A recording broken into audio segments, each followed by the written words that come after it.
ఓటెన్ వార్తలకి స్వాగతం. ఏప్రిల్ 14వ తేదీన బీసీ సంక్షేమ సంఘం రాష్ట్ర వ్యాప్తంగా సమావేశాన్ని గుంటూరులో నిర్వహించాం. సమావేశంలో రాష్ట్రంలో ప్రస్తుతం నెలకొన్న పరిస్థితులపై చర్చించాం. ప్రస్తుత ప్రభుత్వం ఇసుక, మైనింగ్, లిక్కర్ వంటి కుంభకోణాలలో కూరుకుపోయింది అని బీసీ సంక్షేమ సంఘం రాబోయే ఎన్నికలలో తెదేపా, జనసేన, భాజపా కూటమికి మద్దతు ఇవ్వాలి అని నిర్ణయించాం. వైకా ప్రభుత్వంలో బీసీలకు ఎటువంటి న్యాయం జరగలేదని, ఎస్సీ, ఎస్టీ అని, మైనారిటీ అని మాట్లాడే ముఖ్యమంత్రి ఒక బీసీ ఐఏఎస్ అధికారి రవిచంద్రకు 6 నెలలుగా ఎటువంటి పోస్టింగ్ ఇవ్వకుండా ఎందుకు ఉంచారని ప్రశ్నిస్తున్నామని అన్నారు.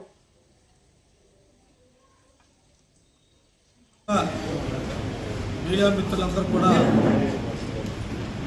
బీసీ సంక్షేమ సంఘం తరఫున అందరూ కూడా హృదయపూర్వకమైన నమస్కారాలు. ఈ రోజున ప్రెస్ క్లబ్లో విలేకరుల సమావేశానికి విచ్చేసినటువంటి వివిధ రాష్ట్ర బీసీ సంఘాల నాయకులు, కుల సంఘ నాయకులు, మహిళమ్మ తల్లికి అందరూ కూడా పేరు పేరున హృదయపూర్వకమైన నమస్కారాలు తెలియజేస్తూ ఉన్నాం. ఇటీవల గుంటూరులో 14వ తారీఖున రాష్ట్ర వ్యాప్తంగా ఒక ప్లేనరీ సమావేశాన్ని ఏర్పాటు చేయడం జరిగింది. ఆ ప్లేనరీ సమావేశంలో 26 జిల్లాల నుంచి 175 నియోజకవర్గాల నుంచి కూడా దాదాపు 1000 మంది దాకా ఆ రోజున మరి ఆ సమావేశానికి రావడం జరిగింది.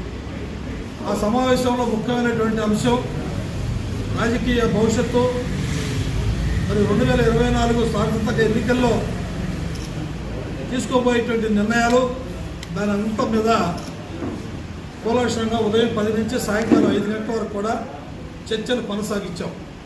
ఎందుకంటే ప్రజాస్వామ్యబద్ధంగా ఉండాలి, అందరి ఆమోదంతోనే ఉండాలనే ఉద్దేశంతో ఆ యొక్క కార్యక్రమాన్ని ఏర్పాటు చేయడం జరిగింది. ఆ కార్యక్రమంలో వివిధ జిల్లాల నుంచి వచ్చినటువంటి నాయకులందరూ కూడా ఏకాభిప్రాయంగా ఎన్డీఏ కూటమికి మద్దతు ఇద్దామని చెప్పని అందరూ కూడా ఆ రోజున సమావేశంలో చెప్పినటువంటి విషయాన్ని మీ ద్వారా తెలియజేస్తూ ఉన్నాం. ఎందుకంటే గత 5 సంవత్సరాల నుంచి కూడా మరి ఈ ప్రభుత్వం ఉన్న ప్రభుత్వం ఏ విధంగా బలహీన బడుగు వర్గాల పైన దాడులు జరుగుతూ ఉన్నాయి, హత్యలు జరుగుతూ ఉన్నాయి, మానభంగాలు జరుగుతూ ఉన్నాయి, మాఫియా జరుగుతూ ఉంది, ఇసుక మాఫియా జరుగుతూ ఉంది, అదేవిధంగా శాండ్ మాఫియా జరుగుతూ ఉంది, అదే గనుల మాఫియా జరుగుతూ ఉంది.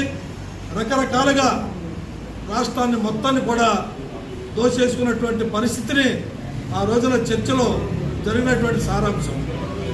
కాబట్టి మనందరం కూడా ఎన్డీఏ కూటమికి మద్దతు తెలియజేయాలని ఆ రోజున వారందరూ కూడా తెలియజేయటం జరిగింది.